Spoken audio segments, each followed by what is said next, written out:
Thursday, State and Wake. Saturday, most of college football, including UNC and South Carolina. Mm-hmm. Monday, Clemson, Duke. At Duke.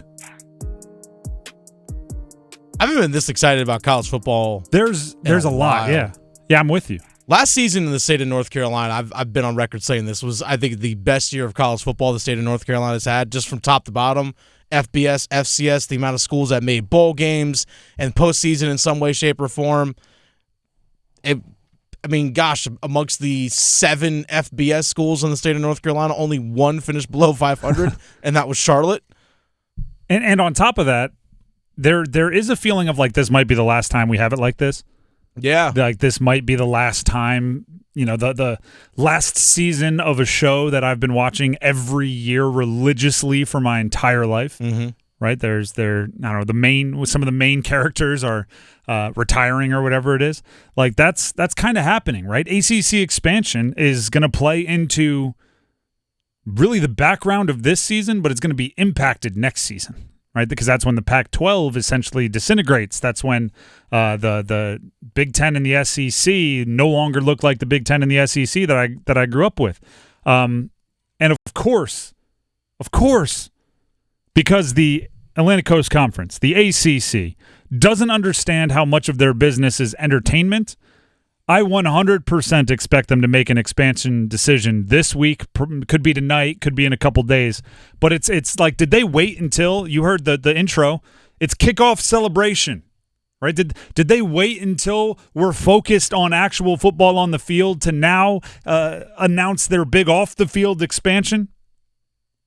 Wait until everyone is paying attention to something else and tired of expansion talk, and then go, hey, we got a big move in expansions. That's almost too on the nose, poorly handled. Yeah.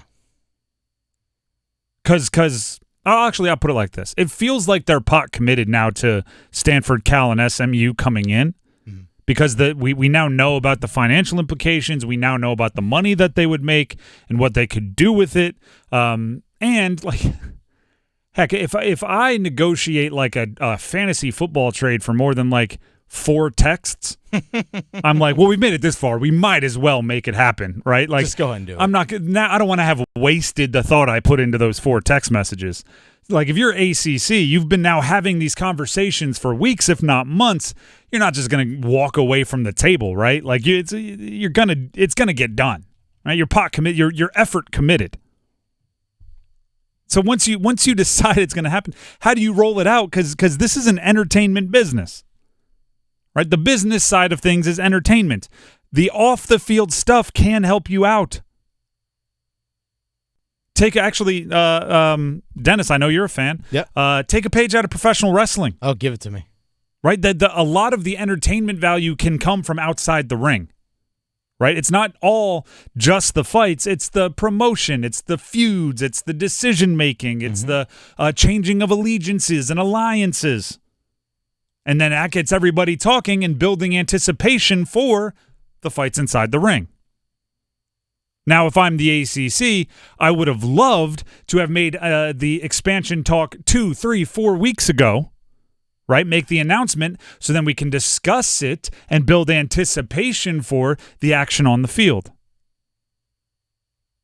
Right? That's where you can understand that, yes, you're a competitive sport, and in between the lines there are certain things that need to happen, but you can build up everything else, right? You can build up the quite frankly rivalries and the agreements and disagreements.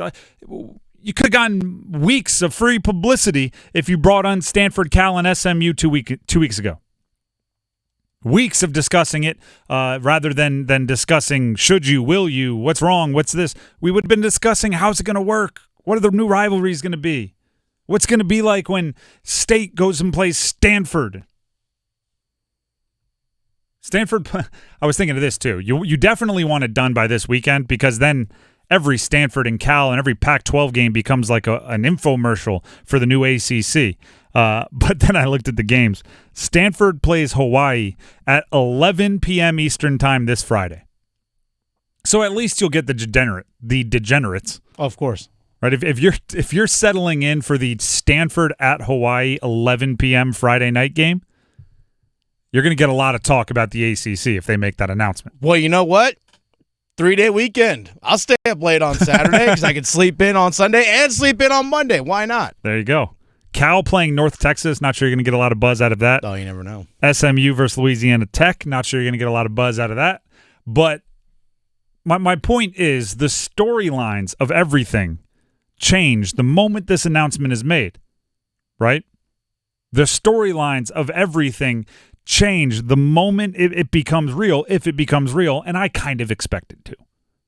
Right? There's reports of a meeting happening tonight between the powers that be, obviously with the Chapel Hill situation going on, which you can find more information involving the armed and dangerous at-large suspect, 96.5 and 99.3 WRAL Sports, WRAL News simulcast going on there.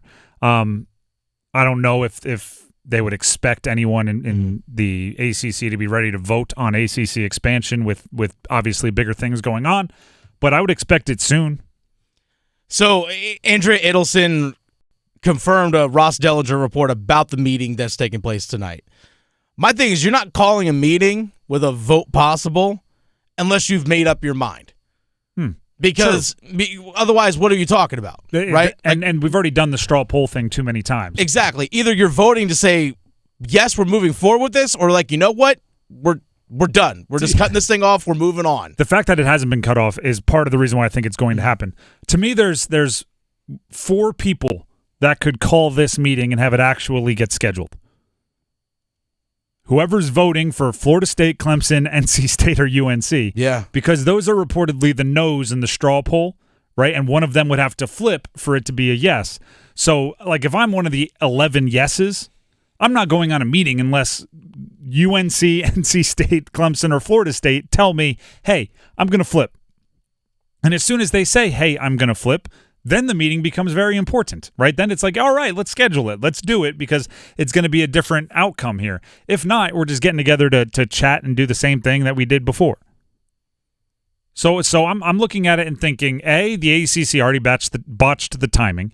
They already botched the rollout. They already botched how they could maximize the entertainment value of this. So you might as well just rip the Band-Aid off, get it announced, make it happen before the games are played, and you might get a little bit of buzz, a little bit of discussion when Pac-12 or ACC games are going on this weekend.